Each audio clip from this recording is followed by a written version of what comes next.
and then I'll share my screen. We'll go through, and then we'll just do a quick intro, and then we'll go into breakout rooms like after that. But first I wanted to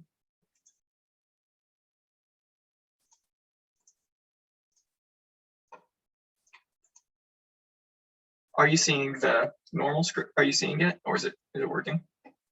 Yep, looks good. Yeah, so like my presentation today is like on Exodus 32 through 34, which is what we covered with Teal last week for those over here. And now I totally get why she went first, because it's like way more fun if you know someone else who can come after you. But Teal, of course, did an incredible job. And so we won't be going over nearly as much. And especially like we won't be reading through any, because we did so much of that last week for at least Exodus 32. But what I'm really going to try to focus in on today, as long as it's like getting like some of the things that are going on and behind and through like this text and these chapters, also helping us like position it, locate it in the story of Exodus and in the larger story of the Bible, and then looking specifically at Moses and his role and the way that this is a story of intercession and substitution, and how that's intertwined with Moses, and then also God's salvation for his people and for all people. And like all week, I was trying to think of something like funny, like a funny anecdote that connected. And then like right through the end, like nothing went to run. I came back, I decided to make myself a milkshake. And I still had no good anecdote from my life, but I blended a spoon with my milkshake and broke my house's Ninja, which is surprisingly expensive to replace. I mean, it's just the picture.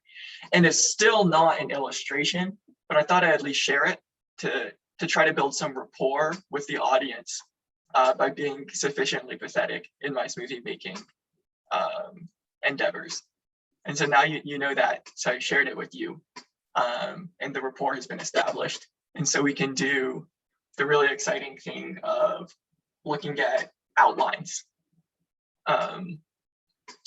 And so if you scan this QR code, it takes you to a notes doc that has the first like several pages are scans of the three or four different outlines by Peter Enns of Exodus. Like the most, like one is like a 2-point outline, and then a 3-point outline, and then his really long outline, which this is taken from. I abbreviated some and changed up a couple things. But it has that, and then underneath it has my cringily in-depth outline of Exodus 32 through 34, and then a couple things underneath. So you can just scan that and get there in case if you want to go back or hold on to it.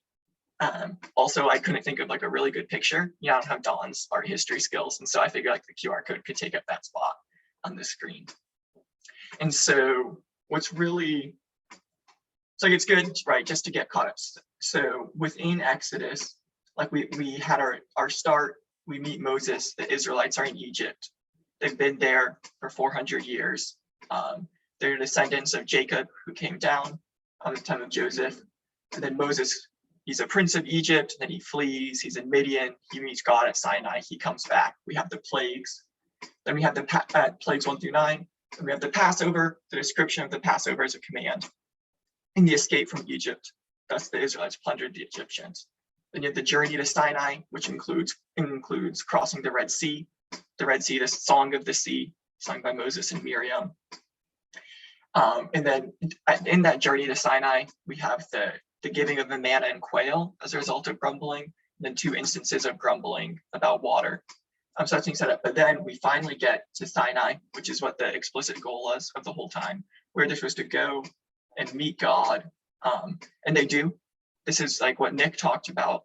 They're told that if they keep God's commandments and follow them diligently, they will be a treasured possession from among all the peoples, and all the earth is the Lord's, and they will be a royal priesthood and a holy nation. And that's And so that's the first sort of the opening of the covenant. And then Moses receives the 10 commandments. And we looked at those a lot more, which involves also God revealing his name. And then following the 10 commandments, there's the book of the covenant, which is all of the commands that come after, that start with like, do not make any like engraven or metal gods. And it goes through and ends with descriptions of the different festivals and the command, do not boil a young goat in its mother's milk. And then we have the whole process of the covenant accepted. Once again, God has this theophany in Sinai. The people can't go up, but the 70 elders and the priests can go up. And there's the separation. Then they see God, they go farther, and even though they see God, they eat and drink and survive, and we're there. And then what we haven't actually talked about yet in this session is the tabernacle instructions. But in it, God, in like crazy detail, gives the instructions for the place where he's going to be in the tent, in the camp, in the tented meeting. And he lays it all out. And then all of that gets fulfilled in what Dawn's going to look at together next week in 35, 1 through 40, 33. And so that takes us to transgression and restoration, which is like the golden calf narrative. Right? And so we were here last week too. What's so important, again, just like we're trying to learn Exodus, so I guess you want to know this stuff, but also like what happens in this week is we're going to have this systematic undoing of everything that's happened up to this point. And so huge portions of this are going to be verbatim quotations. They're going to be references to what's happened before, especially the organization of the laws. Every single part's going to be put together so to reference the things that have come before and how far people have fallen. And then when God restores, he also is going to use these things that have come before. And so that's where we are in Exodus. The people of God are at Sinai. They've received the instructions for how to build the tabernacle, but they haven't done it yet. Moses on Sinai, and he's coming down. It's been about 40 days and 40 nights. And then also, we don't have time to dig into it tonight, I don't think, but this is the part, like this is all from Genesis, right? There's the explicit connection of the genealogy at the beginning of Exodus. There's the connection with the different patterns. Abraham also went down to Egypt and he came out. But what we're really seeing is we're also seeing all of the results of what was described to me as like what happens when an immovable object, an unstoppable force meets an immovable object. The unstoppable force being the proliferation of human evil after the garden, and the immovable object being God's dedication to establishing a relationship with the humanity that can live as he designed them to in the beginning. And so that took us through the first 11 chapters of Genesis to Abraham being chosen, a specific nation. That nation, the forefathers failed, but they continue to be chosen. They go down to Egypt, which is a salvation, but then becomes a snare and a trap to them. And they are once again oppressed, and God brings them out because he hasn't lost sight of what he's doing. And so the stakes at every level from Genesis 1 to now are just being raised. And what God demands of his people is being raised, and what God gives selflessly to his people are also being raised together. And I think, and we see that really, really clearly in Exodus 32 through 34, 35. And instead of reading through the whole thing, that we'll read through parts of it, I gave the topmost layer of an outline that I made. And if you like scan on the QR code, it's the same as the one before. You'll get like every level of the different things that go on. The most useful part of the outline, like reading the scripture is always better than reading outlines. And my outline's not that much shorter than Exodus 32 through 34, alas. So, you can look through it faster though, but it's better to just read the chapters. They're not that long, but you can also, I think it's sort of useful, like to look at the different days, right? It's over 3 and then one more, 4th day. And then also, we don't know where everything happens, but there's an important movement between up and down, going up the mountain and down. And I tried to mark those. And then also for the last section, for the covenant reestablished, God gives new commandments, all of which are either taken verbatim or rephrased with really significant additions or subtractions from earlier in the book of the covenant or Exodus. And so I marked where those came from so that you can compare them if you want. But you have them if you do it. Also, if you get the picture in the bottom left, either you get it or you don't. And so this is where we're at. And then the things we're going to be focusing on tonight is there was the transgression with making the idol. The people saw that they couldn't see, yes, they couldn't see God, but they also couldn't see Moses, who had become like God to them because they had refused to see God earlier in Exodus. And so there's an incredible separation that happens. And so the people see that Moses has tarried. And so they try to solve the solution of the hiddenness of Moses and therefore the hiddenness of God by building idols for themselves. Aaron builds the idols. And then the Lord sees and he speaks to Moses and he says, Moses, go down. I'm going to destroy these people. I'll wipe them off because they've turned away quickly from the path that I've set for them. And I'll make of you a great nation. And which would, right, and think of Moses, God creates a great nation out of Moses instead of the people of Israel. He's keeping technically all of his promises to Abraham, Isaac, and Jacob, because Moses is their descendant too. But Moses knows that that's not, but Moses intercedes for the people and he prays. And it's in this, and there's going to be actually 4 prayers or intercessions of Moses. We're going to have three prayers and intercessions, and then everything's granted, and then Moses is going to intercede as one more time, and it'll turn for the 4th into 40 days, and he'll stay. And that's when everything is reestablished and the hope is given back to the people that God will go with them.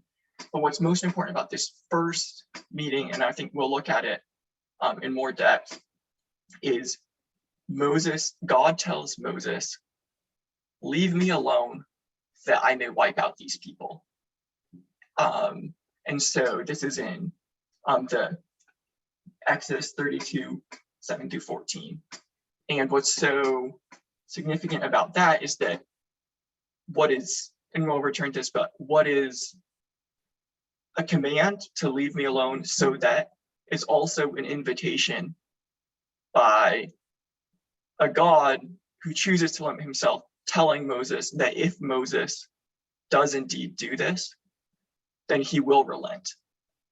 And so it's actually the training also of Moses and the teaching him of what prayer can do. Something he's been trained in his whole life, which you'll see later on. So this is the first one, but Moses hasn't seen the evil of the camp yet. And so Moses goes down from God, and then he, like God, sees the evil that's gone in the camp with his own eyes. And he shatters the covenant, symbolically breaking the 10 commandments, showing the way that the actions of the Israelites have broken every one of the commandments. And in fact, if you go to the book of the covenant, which we saw earlier was through Exodus 20, 23, I think, through the end of 23. The first commandment is do not make any metal gods, metal images. The last commandments are commandments about what are correct sacrifices and what are correct feasts. And so in this one action, every single part of the book of the laws and merism has been broken. And so that's like how systematic it's become. And so Moses breaks the tablets, and then the tablets stand in opposition to the calf, which he also grinds up, and he makes the people drink. And the people drink it. It's like the ordeal for adultery that we have described in Numbers, but they drink the calf. They're shown to be guilty. And then the Levites, Moses talks to Aaron, and then Aaron, instead of trying to defend the people, says it's the people's fault. So he does the exact same thing as Moses to God, but instead to Moses, he says, don't be angry, it's their fault, not mine. And that means that the only possible solution is that the Levites are called. They go back across the camp in judgment, and 3,000 are killed. But in that, they stopped the evil. The plan of the Lord could still go forward, and they're actually anointed to the service of the Lord through that. Then Moses says, tomorrow, let me go up again, and perhaps I can make atonement for your sins. Then we have the second prayer, in which Moses asks God to forgive them and to go up with them. And God relents. He says he won't destroy them, but And this is when Moses, at the end of Exodus 20, so when he said Exodus 32 and Exodus 32, he says, like, if you'll forgive them, but if not, wipe me out from your book. And so he offers himself out as a substitute for the people. And God says, I will only wipe out those who've sinned from my book. And I will relent, but surely in the day that I visit these people, I will visit their punishment upon them. And then there's a plague struck upon the people, like the plagues of the Egyptians, and more die. So all we know is that the Levites were somehow more merciful than they could have been, that they were still guilty left. And then we reach the end of Exodus 32, and then we get this, and then God says, I will relent, go up from this place, go to the land I promise you, to the land of milk and honey. But I can't go up with you. If I go up with you 1 second, I'll break out against you and I'll kill you all. So I'll send an angel in front of you. And that seems like okay, right? Like actually we've heard about an angel before, and the angel seemed fine there. But the people of Israel get that if they can't see their God and they can't be with their God, it's a disaster. And so it's at that point that the people hear the disastrous, what they call this disastrous word, and they mourn and they obey God and they take off their ornaments, the same ornaments that earlier they were willing to give to make an idol, and they humble themselves. And God says, let me think what I'm going to do. And then we get this interlude that we have an alternative vision of this is what Israel is supposed to be. This is what the camp was supposed to be like. And in it, we hear about the tent of meeting, where Moses goes out and he stands at the tent and Joshua comes with him. But he's outside the camp. God can't come to people. He's outside the camp, but everyone sees. And then Moses goes into the tent of meeting, and the pillar comes down, and the Lord speaks to him face to face as a man speaks to his friend. And each of the people come out to the doors of their tents. And if you look through Genesis, the rest of the Old Testament, like anytime people are standing at the doors of their tents, it's to remind us of Eden and what it's like to dwell where you're supposed to. Abraham sits at the door of his tent, and then the three men come and they eat food and fellowship. Means when he meets the Trinity. Doors of tents like become like a new Eden. And so Moses goes, and he only can go, but because he goes, each of the people can participate and stand in the front of the door of their own tent. And even their own tent becomes like a little Eden, which they're meeting with God, and they bow down and they worship, and God speaks not to everyone, but to Moses. But then we have to go back, because at that moment, we still don't know if even that's possible, right? God's not going to wipe out these people, but they're going, but he also says he can't go out with them. And so this is when Moses says, it goes up again, or maybe it was an interlude, he's still there, and he says, God, if you will not go with us, like we don't have anything. You've told me, and he says, you said that I, Moses, have found favor in your eyes. And you said that you will go to send me up, but you didn't tell me who will go with me. And then he adds the incredible line, which you can see in the chapter and also in the outline. And consider also that these are your people. All right, so Moses isn't for a second forgetting the people, but instead he is standing in for them, speaking to God in their place. Because even though they may have sacrificed that through their fear and through their sin, like God has not removed all possibility that he can go with them. And that's because he's appointed Moses to who he is. And then he says, and so Moses appeals to God. He says, come up with us. And God says, this very thing you said I will do. And Moses says, and let me see your glory. And God says, okay, but if you see my face, you'll die.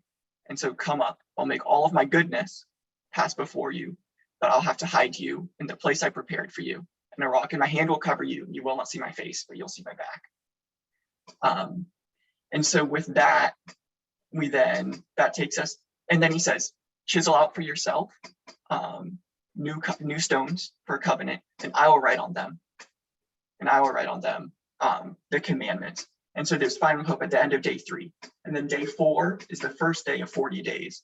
Moses goes up and God comes before him. He shows him his goodness.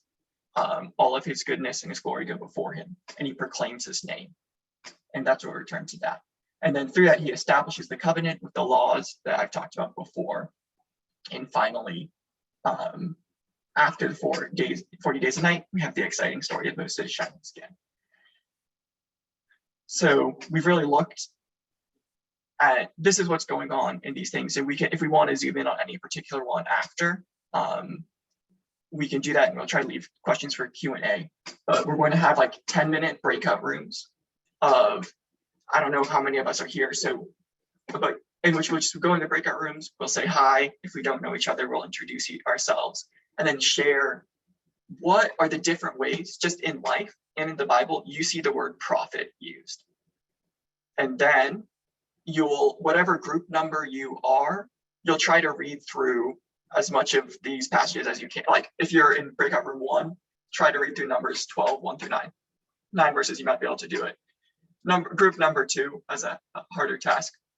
And then I don't know if we'll have 6 breakout rooms or not, but we can go through. And then we'll come back and just jot down what you learned about a prophet, like, or someone take notes, and then someone can share like the one sentence if they think that this somehow connects to Moses or the prophets and why that might be relevant. So if I haven't lost y'all yet, let's do it.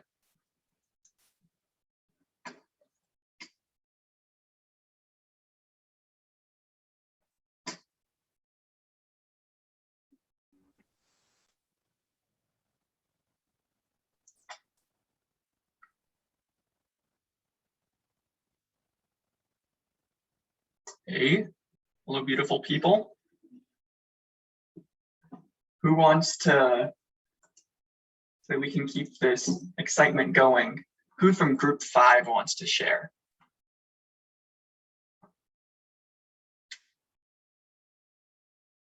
Oh, you thought that just because you were last, you got a break? Yeah. Just kidding. It just, there's a sermon illustration in there, Felix.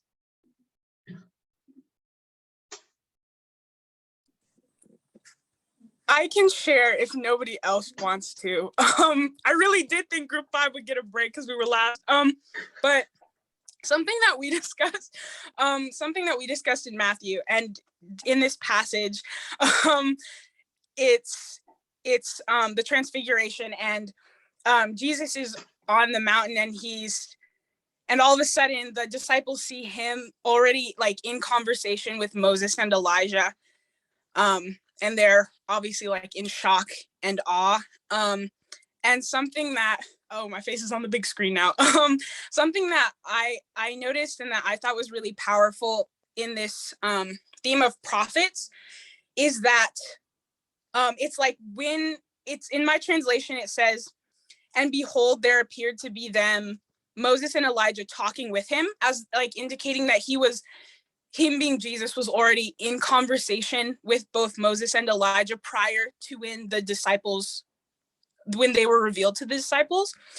And so I thought it was nice because the prophets, we obviously think of them as people who, when they're on earth, declare God's word to his people, but also having this role as this community with the prophets that we share. Because Moses, as we've been talking, obviously like did a lot of things that he wasn't necessarily excited for, and things that were very challenging that he didn't feel up to. And Elijah, at one point when he was in the wilderness, asked God to just take his life. And so they were both speaking to Jesus, knowing that he was going to eventually have to be crucified and go through that extremely taxing ordeal. And just to think that we are able to be in conversation with these people because they're like rooting for us almost from heaven, I think is pretty powerful and like interesting to think about the role of prophets in that way. And that's awesome. Thanks so much, Lelina. And who from group 3?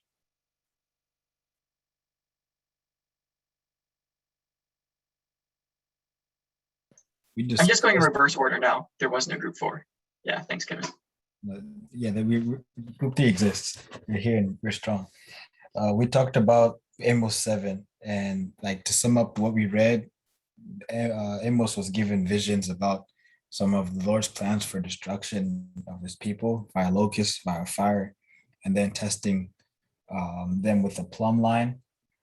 And we saw prophets, or the prophet Amos, serving as like almost an interceder, like speaking on behalf of the people, advocating for them to say, please don't forgive us, don't bring the locust, don't bring fire, and like begging on behalf of the people, because God had endowed him with the spiritual ability to see these visions and represent them, to say, we're requesting for your forgiveness. Further on in Amos, the Lord gives him a vision about like the death of a king, of the present king, and often prophets are persecuted, and we see that here as well, because he's kicked out of his town, and because he's like saying like the king's gonna die. So even though God's like giving him the truth, sometimes it's not really received well by people.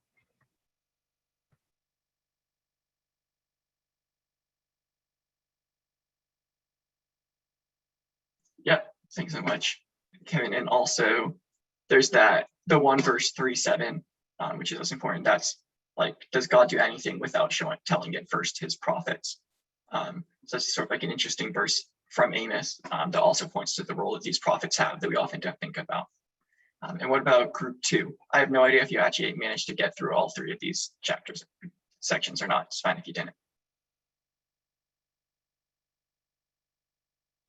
Yeah, we made it through. So like a theme we saw was like God is using the prophet to speak to his people, sort of like a representative or a messenger of sorts. And it was also pointed out how important it was for people to listen to a prophet, because it is God's word.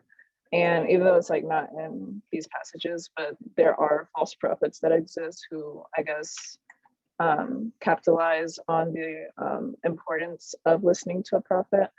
So we see that dynamic throughout the Bible. Nice. Yeah, exactly. Great for bringing the false prophets, because I thought about including verse about those, but like we don't have the time. But all of like Isaiah and Jeremiah and Ezekiel is about them false prophets. And then what about group 1? Yeah, so we were looking at Numbers 12. Quick synopsis of it is basically Aaron and Miriam are kind of being jealous of Moses. They're saying, how come we aren't named in equal with Moses, because God has showed up to us in dreams, and so God shows up to them and explains to them that Moses is the Lord shows up to him mouth to mouth, clearly, not in riddles, and so this kind of sets him apart from Aaron and Miriam, and so from that we took that there's kind of special types of prophets. Like Moses is a prophet and then some, or he's kind of this higher register of prophet. We also thought it was interesting that in the past, we've seen exactly Felix S-tier prophet. In the past, we've seen Moses interceding on behalf of his people, and here we actually see God interceding on behalf of Moses, which is an interesting reversal. And the exact text that precedes that is the Lord heard it. And that's something that we see echoed, right? The Lord hearing the cries of Israel, the Lord hearing something, and the Lord being present. A couple other things were just here he says he normally speaks clearly and not in riddles to Moses, but here he's showing up and doing that to Aaron and Miriam, which is kind of ironic in some sense, but it also shows that God can choose who to make himself present with. He can choose when and where to make himself known. So the sovereignty of God. And finally, just the theme of Aaron and Miriam's jealousy and trying to assert their own authority, and how true prophets are truly servants. As we see with Moses here, it mentions that he's a servant, and God calls him a servant, not a prophet. And then later on with Jesus as the ultimate servant. That's so good. Thanks, Owen. And I love the phrase along that, and some things I hadn't even thought about before, like a prophet and then some, because as I sort of, that's the like what we're going to talk about for the rest is who is Moses? What does it mean that he is a prophet and then some? And then what does that mean about for us as people, and what does it mean about knowing God? And so, yeah, I just kind of list like God, Moses, the people, and appearing before the Lord. And so I think that the first sort of stop we want to make is thinking about who Moses is as a prophet and more. And that's something until really recently, and really until also prepping for this, I had never thought of Moses as a prophet. Like you said, prophet, I would have thought like maybe one of the prophetic books, Isaiah, Jeremiah, Ezekiel, the 12, or Elijah or Elisha, John the Baptist. Or Samuel's like, I didn't think of Moses as a prophet, but what's really significant, and we just need to understand and think about this moment, is that we cannot read the rest of the Bible until we start to understand that Moses is the preeminent prophet, and each prophet after him is going to be in some ways like in his image. And so that's like Deuteronomy 18, God says, and I will raise up a prophet like you after you. And actually in each prophet in the rest of the Old Testament is going to be in some ways like Moses, but he's going to fall short. And that's why at the end of Deuteronomy it says, and from that day until now, no prophet has arisen who, like Moses, spoke to God face to face of these different things. And so like Moses is the preeminent prophet. And why is Moses the preeminent prophet? And I think there's a couple different ways that we see it. One, like he's preeminent prophet because he speaks to the Lord face to face. That there's an intimacy with God that makes him a prophet. That he doesn't talk once or twice, but again and again, he's in communication with God. There's also the miracles that get wrought by Moses, right? The wonders, the leading from Egypt, that make him like truly prophetic, and his leadership of the people, right? The giver of the law. This gives like it is really important in the whole of the Torah and going forward. And there's like I can't remember his I think it was Rabbi Abraham Joshua Heschel, was a Jewish rabbi really involved in the civil rights movement, a really close friend of Dr. Martin Luther King Jr. And he said, reflecting on especially Dr. King's like status, what he saw as a prophet, he either said or cited like an adage like, a prophet's not about foretelling, it's about forthtelling. That being a prophet's not just about telling the future, but also about telling God's truth. And I think we really see that even in Amos. We see that certainly in Jeremiah, Elijah, and the Court of the Kings. And so there's a lot of truth to that. Though, if we look at how prophets are received across history, there's an importance in them for foretelling also.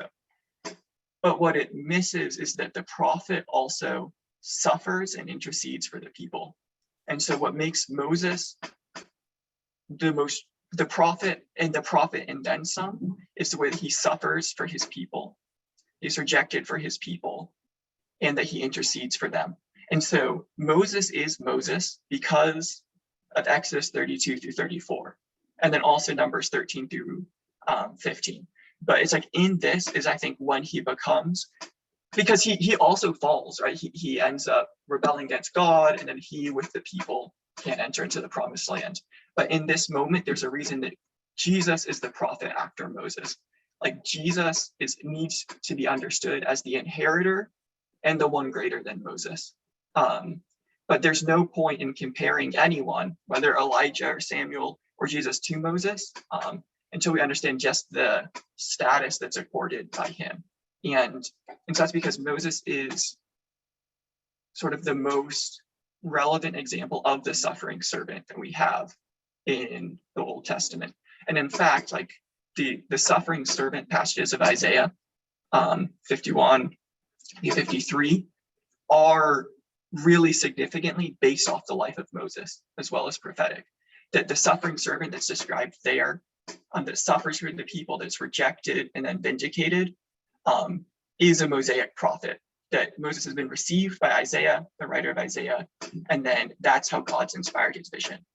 And so I think we see this, right, in the way that Moses goes up on the mountain with the people, because the people can't go up on the mountain because they've been separated from God. If they were to go up, just as if God were to come down, they would get burnt. And so to God, Moses becomes the people. And God can speak to Moses as one, as he represents the people. And then Moses also represents the 12 tribes, who are represented by the 70 elders, who represent the whole people. But then when Moses descends from the mountain, he in turn is representing God to the people, right? And so we see this in like its most negative sense at the beginning of Exodus 32, when the people say, "Where is this Moses who brought us out of Egypt?" But I think it's in Exodus 20, when God gives the 10 Commandments, says, "I am the Lord your God who brought you out of Egypt." So, but then in 32:7, God says, "Moses, this people whom you brought out of Egypt." So God's accepting the people. Said that it's become that Moses is what brings the people to God, but there's also this separation that it's now become Moses who's brought the people out instead of God. And after Exodus 24, the people don't hear God's voice. It's always Moses relaying it. And that's why Moses begs for the people on his knees when he's before God, and has to execute judgment as though he were God when you're with the people, because that's actually part of his suffering also, is that he's in a position that's so impossible that he will ultimately fail, in which he has to represent God to the people.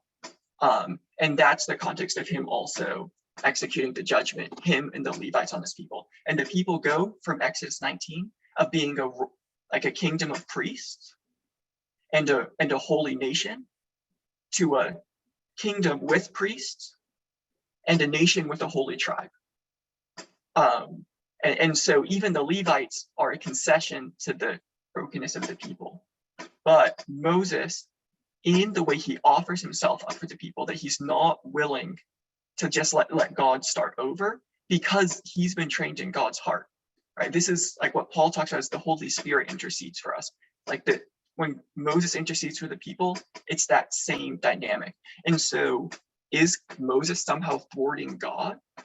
I think what matters is, no, he has been created by God to do what he's doing, that Moses is creating, that without Moses, God really would have to wipe out the people, because every option has been exhausted, except for the option that God trained from his childhood, that God rescued in a ark of wood in the river, that God raised in the palace and brought into the wilderness and taught him how to pray.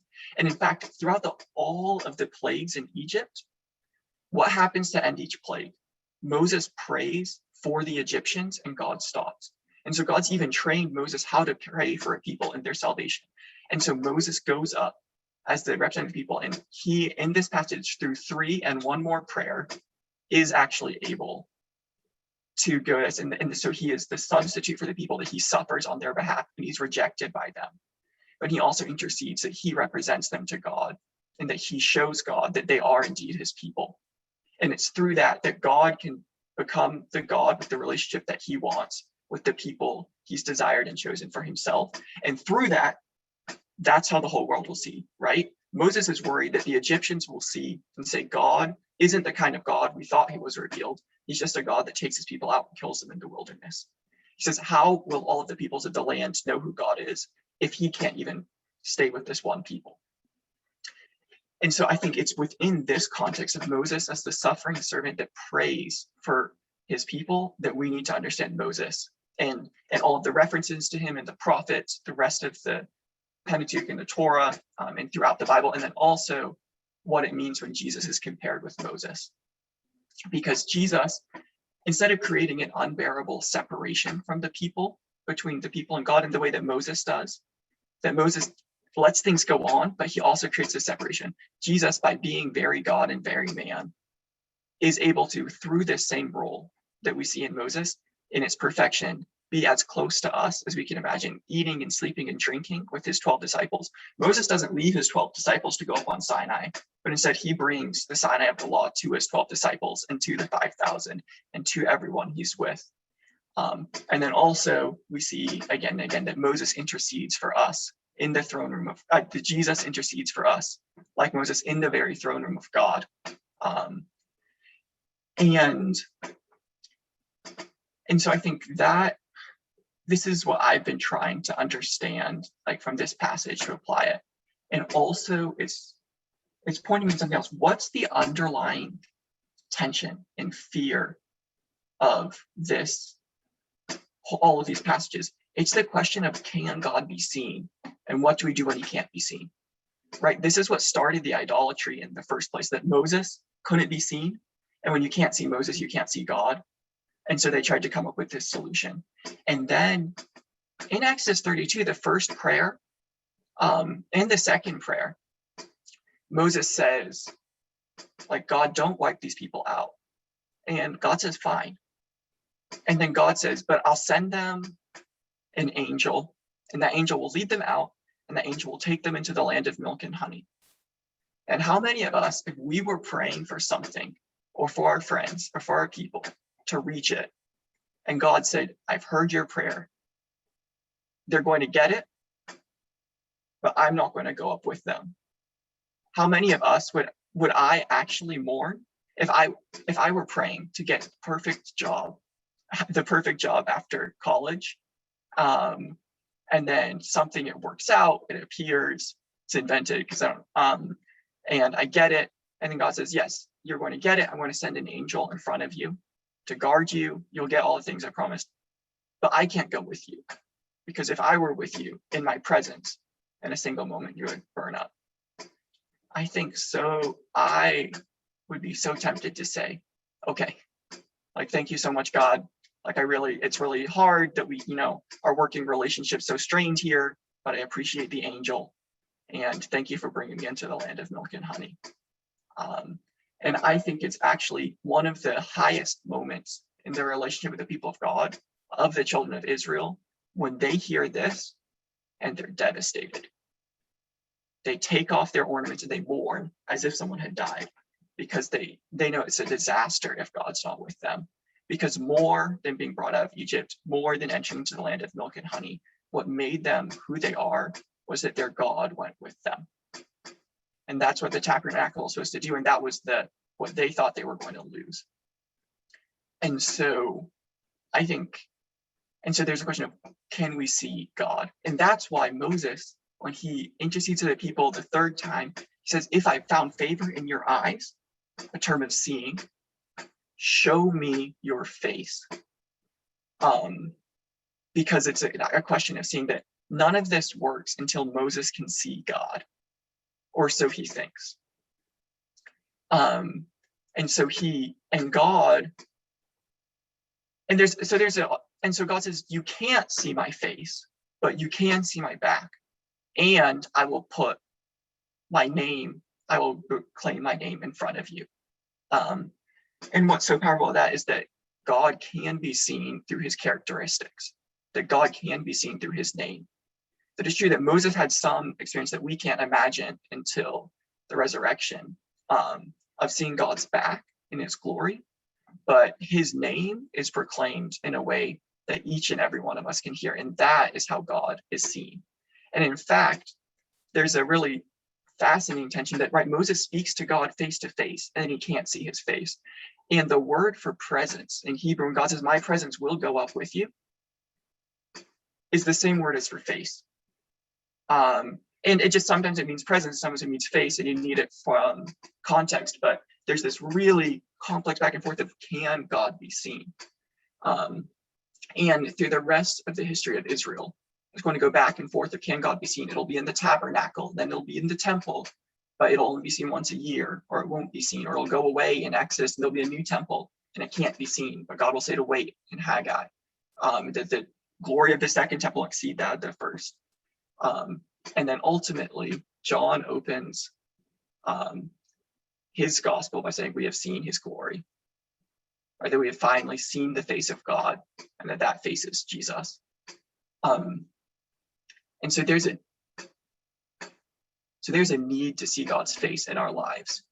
And one way that we need to show that to the rest of the world is that we seek that and we try to mirror his character to the world. And that's a hungry world, and a hungry people in ourselves need to see God's character, because that's where his face is. The law is like an approved idol, and that it's also carved from stone. It's also an image, but it's not an image of a false God or trying to put God into a picture, but it's putting his heart into words. And that's why the law is glorious and beautiful, but the people aren't able to apply it. And so God does send, and he comes despite it all in the midst of his people. And I think the hardest part of this for me is how reading this and realizing how often I lack the thirst for God's presence. That sometimes it seems so normal for God to be gone, I don't even worry enough about it to make an idol. Like, at least the people were frustrated enough that they couldn't see God, that they tried to come up with a solution. Even that solution ended up being devastating and harmful. And ultimately we do fill that space. But if there's anything we can do leaving this, it's to feel a desire to see God's face. That somehow, and it's not a somehow for us anymore, because when we've seen Christ, we have seen God's face. And when the Holy Spirit goes in us, it is the presence of God going up with us into the promised land, even as we wait in the desert. And so we have seen more than Moses has ever seen. And so I think we shouldn't stop at 4 prayers either, but we should pray and have a life in which we're always acknowledging that God has chosen to go up with us, and that there is more as we go up together. And so I want us to look specifically at the name of the Lord. There's several places in Exodus where God names himself, right? If we remember the first one being really important is at the burning bush. Moses says, well, who will I say goes? And that makes sense because Moses in Exodus 34 is being recommissioned as a prophet. That everything's come to an end. And so once again, Moses made a prophet through the hearing of God's name, the seeing of God's glory. But another time we see God's name is in Exodus 20:4-6. And so could someone read Exodus 20:4-6 for me?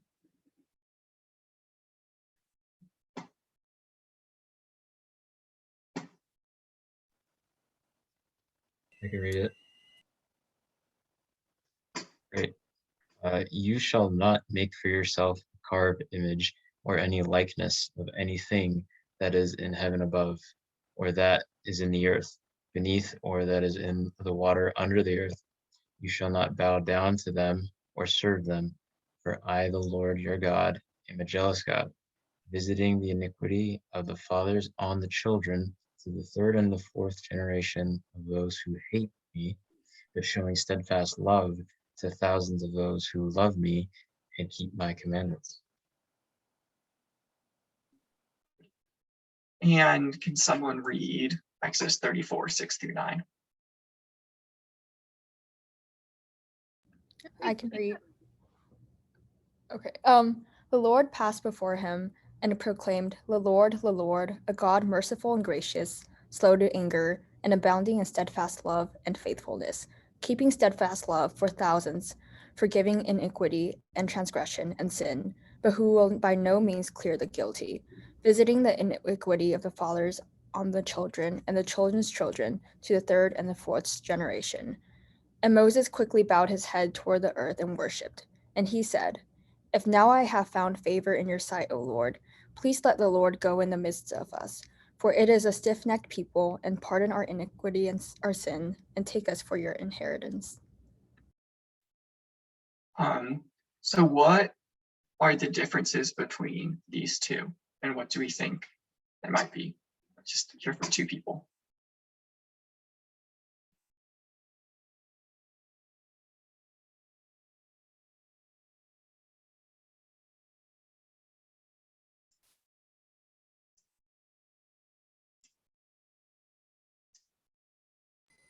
So the first one, God calls himself a jealous God. then in the second one, he says a God merciful, gracious, slow to anger. So those seem to be like sort of opposites. So I think like when I think of jealousy, I think of like getting angry sort of quickly, maybe. Yeah. Yeah, so there's the same names aren't used. Though interestingly enough, God does call himself a jealous God about 5 or 10 verses, or in the middle of the commandments in Exodus 34. There's like a parentheses for I, the Lord your God, am a jealous God. Jealous is my name. Because the minute the Lord stops being jealous, it means he stopped caring about his people, right? It's because it's like a question of his zeal for them and his love for them as his own.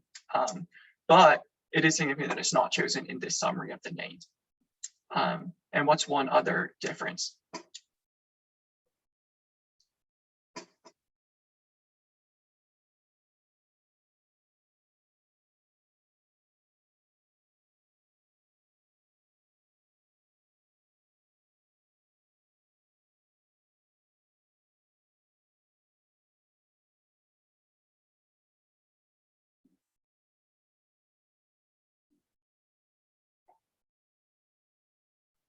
I think the first passage is more about like the actions of the people.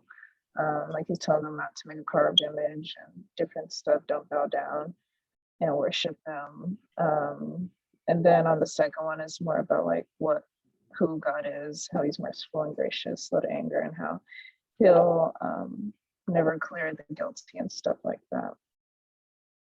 Yeah, like that's the crazy thing. So the first time, like you get to Exodus 20 and you hear God's name, like that's cool, like God's revealed to himself. It's in the 10 Commandments. But I think if you, after the golden calf, you have to wonder, is God still God? Because he said, don't make yourself a carved image, and I am the Lord. Like the people have done exactly what is commanded in the immediate context of who God reveals himself to be. And God says that he visits the iniquity, it falls on the children to the third and fourth generation. And he does show steadfast love to thousands of those who love me and keep my commandments. And in Exodus 34:69, it's without a context of whether or not you do this, but he proclaims on his own grounds that he is the Lord, a God merciful and gracious, that he is slow to anger and abounding in steadfast love and faithfulness. He leads with being abounding in steadfast love and faithfulness, keeping steadfast love for thousands. And he does care who keeps his covenant, but he doesn't say it here because that's not the point anymore. The point is that he's making a new covenant with them.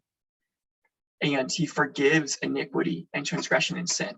Think of how many times you've heard the word sin in these last 3 chapters. They have sinned a great sin, visiting the iniquities of the father, but who will by no means clear their guilty. But God affirms that he is a God of justice. And it's not just because he's jealous, but it's because what matters and what's right in the people not destroying themselves through injustice and evil still matters to him. And so he does put that, but it's at the context of his love. And it's that when Moses knows that he can bow down and worship. And he says that if now I have found favor, let the Lord go in the midst of us versus stiff-necked people and pardon our iniquity and sin and take us for your inheritance. And that's what God does.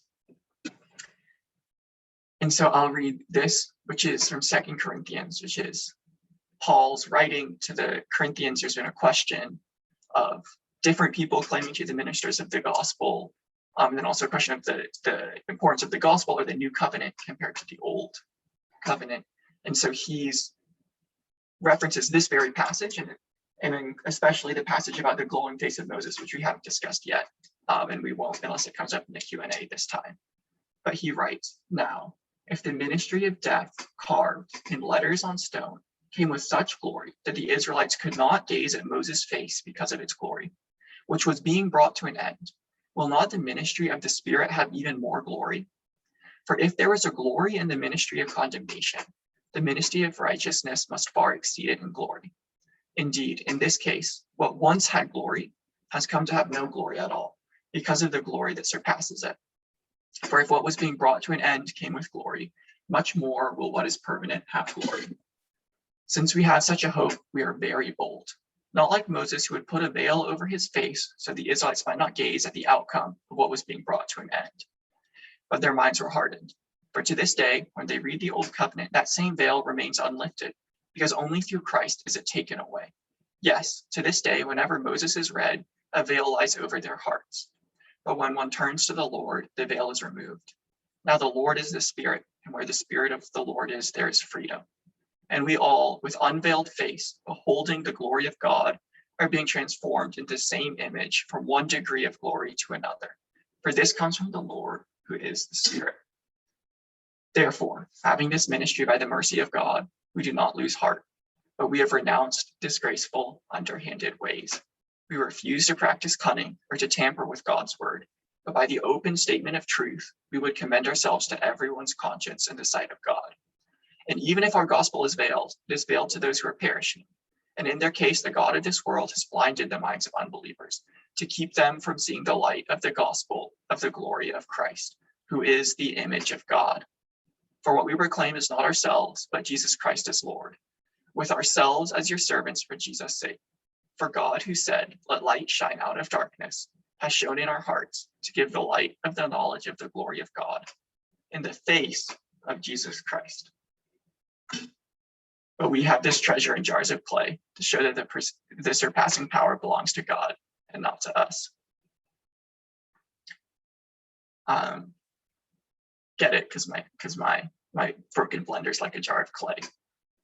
And so we'll move into Q&A for the next 15 minutes now. I think that needs to be our conclusion, that through the Spirit, we can approach and we can be bold, that we don't hide who we are or what God has done for us, because there's a hope that as we go into God's presence again and again, we're becoming more and more like him, just like Moses, and that God is so gracious that we don't have to be worried about the people around us, but instead we know that who we are with God is our greatest way to love those around us also.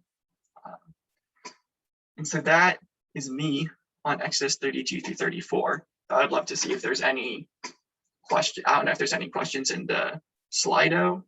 I guess I can actually. We have 2 questions in the Slido. Ooh. And the most upvoted one is there a role for us to be like Moses and intercede for others, such as perhaps our non-Christian friends, or is that solely Jesus's job now? Ooh, that's a good question, right? And I think it's one of the things I wrestle with a lot. Is like, to what extent are we like either the figures in the Old Testament, or to what extent do Christians mirror God versus like hold ourselves separate from God because we can't do what God does? I think in the case of intercession, we can see really clearly that being transformed into the image of Christ means that we intercede for others exactly like Moses did. And you see this in the logic of Exodus too, because Moses is like the tip of like the people of Israel that goes to God. But if we think of the earlier parts of Exodus, if we can remember them, or if we may not have read them before, but Moses goes up to the mountain, or actually even later in this passage, Moses goes up to the mountain and all the people go, and then they have to stop. And then 70 of the people go. And then at one point they see God, and that time they have to stop. Then the 12 go, and then the 2, and then the 1. And this is a pattern again and again in the Bible.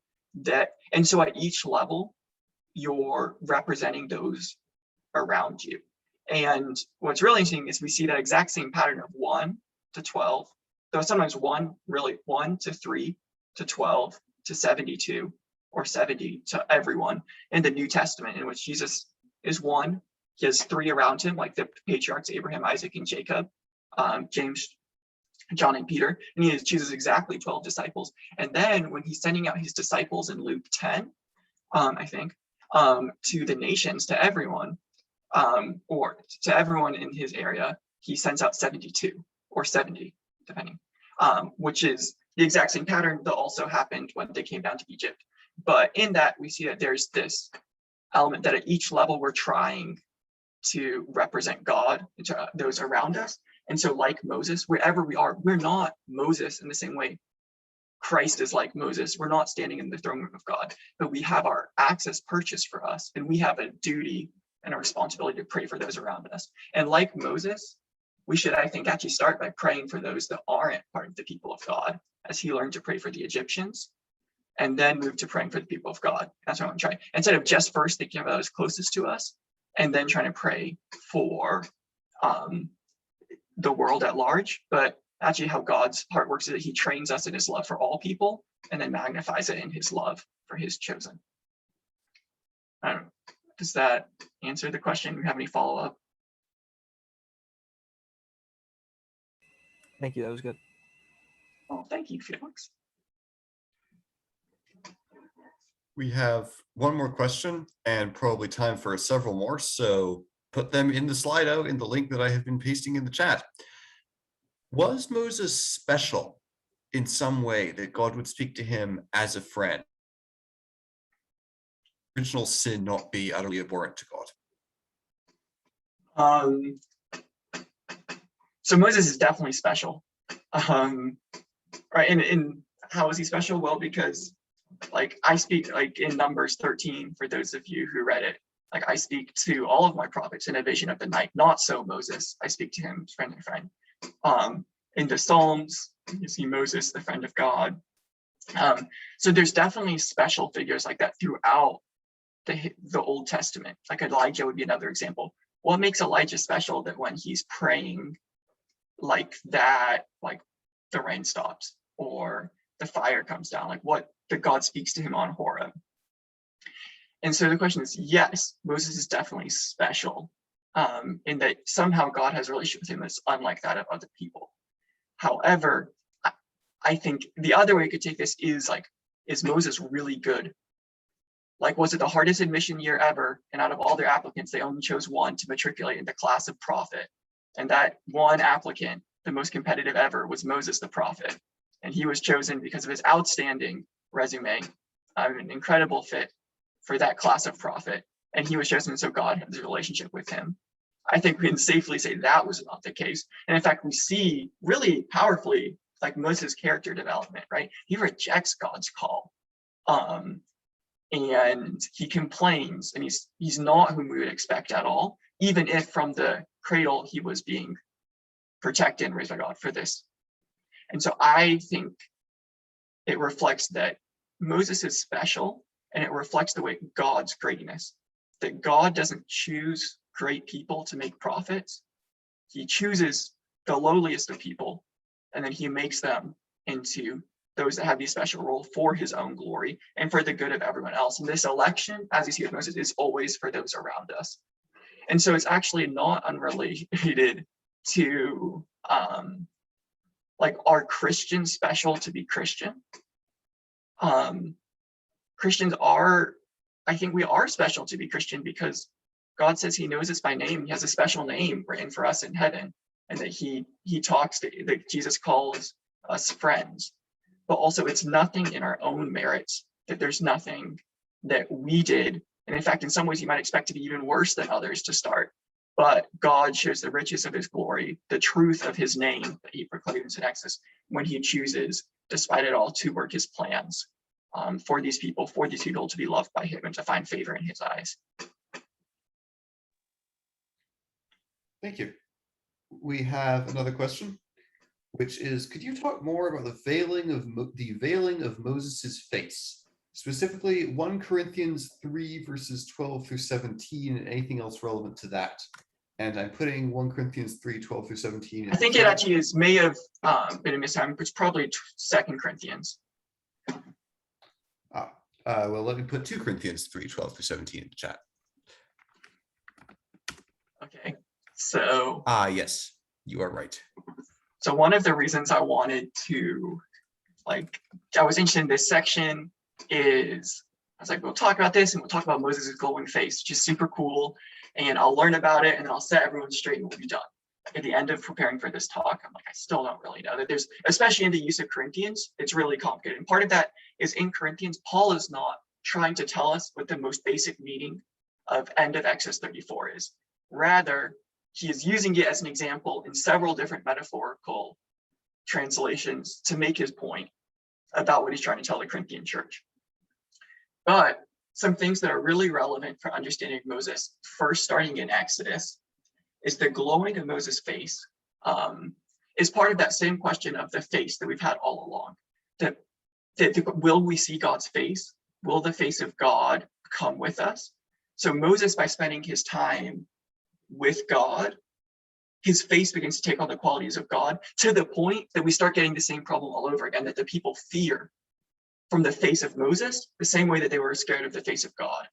And so we see the exact same problem that we've been expecting the whole time of what happens with the face and the presence of God, that Moses really is like the gods of the people.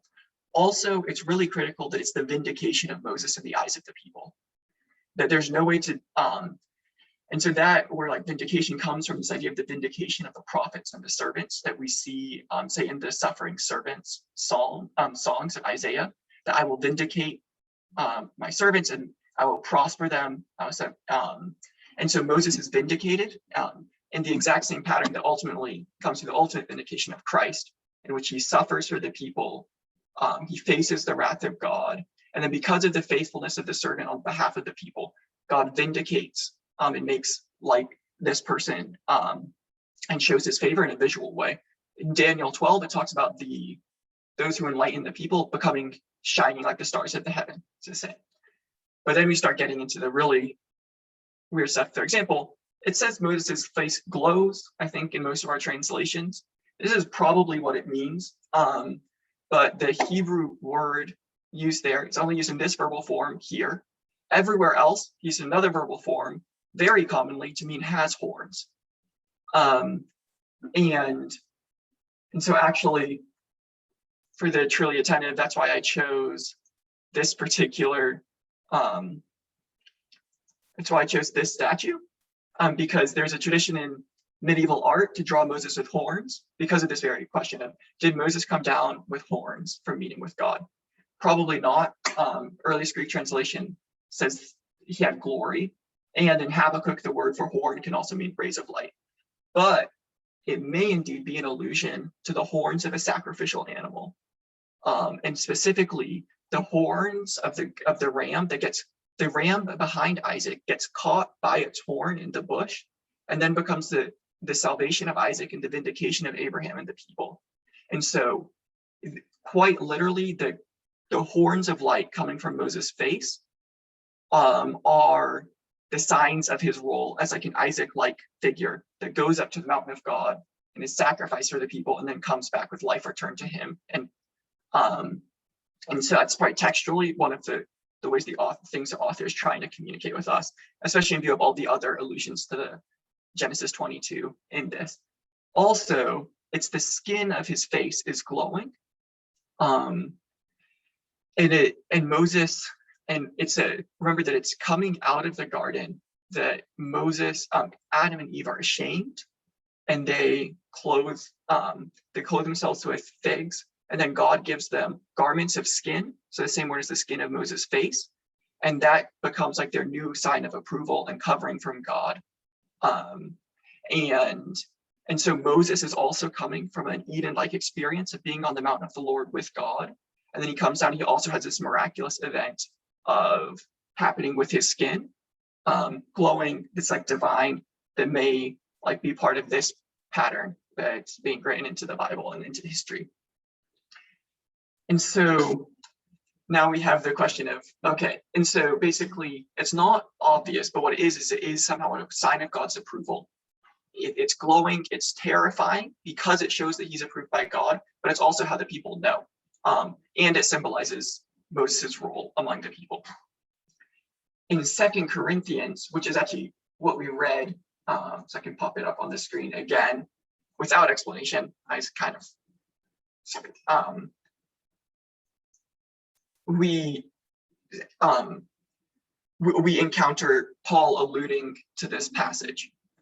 I think I knew this passage a lot better than I did Exodus 34 coming in. And so by reading this without knowing the source passage, I had some counter readings that I just kind of assumed without looking. I assumed that probably Moses spoke to God with a veil over his face, right? Because God is so terrifying. And like God covers him. No, Moses takes the veil off every time he goes in to speak to God. And then I'm like, okay, wait, so that can't be it. So the point must be that Moses is putting on the veil because the people are too scared to see God. And so he goes in, he has communion with God with the veil off, he puts it back on, speaks to the people.